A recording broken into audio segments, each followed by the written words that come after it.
Buenos días. Hoy vamos a hablar de las tradiciones. Y es que en nosotros tienen vigencia costumbres y tradiciones humanas que hemos recibido y que hemos adoptado sin mediar mayores reflexiones.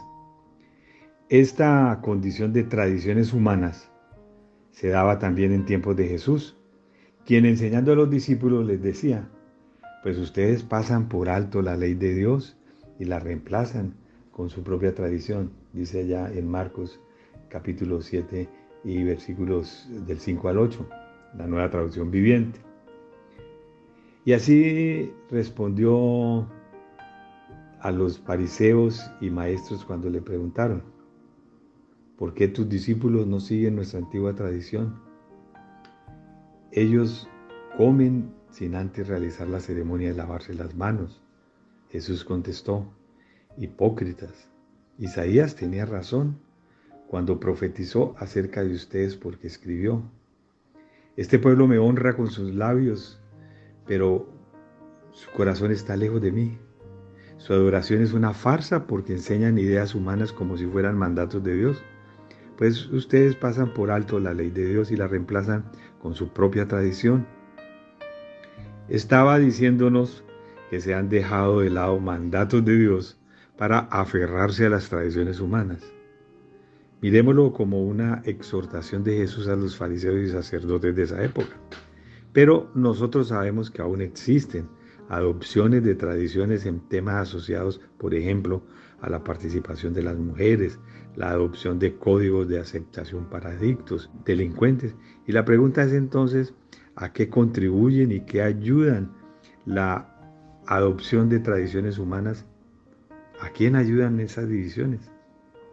Pensemos, antes de responder o emitir un juicio, cómo nos verían los cristianos de ese tiempo con sus referencias de la iglesia primitiva, o los apóstoles, o aún el mismo Jesús frente a las tradiciones humanas que han resultado vinculadas a nuestra vida cristiana, la forma de adoración, el lugar del culto.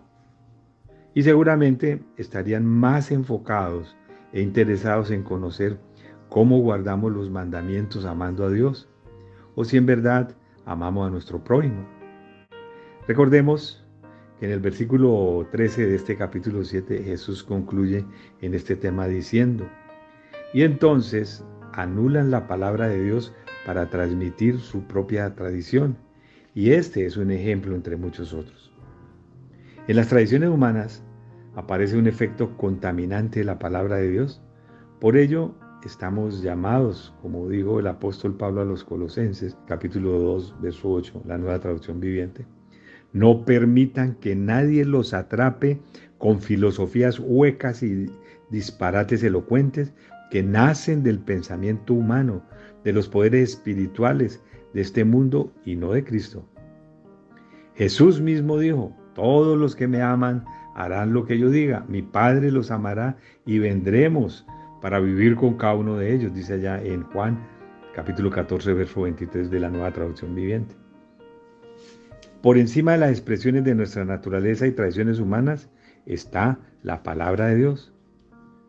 Así que estamos llamados a tener confianza y a hacer cierta su palabra, y ella nos la recordará.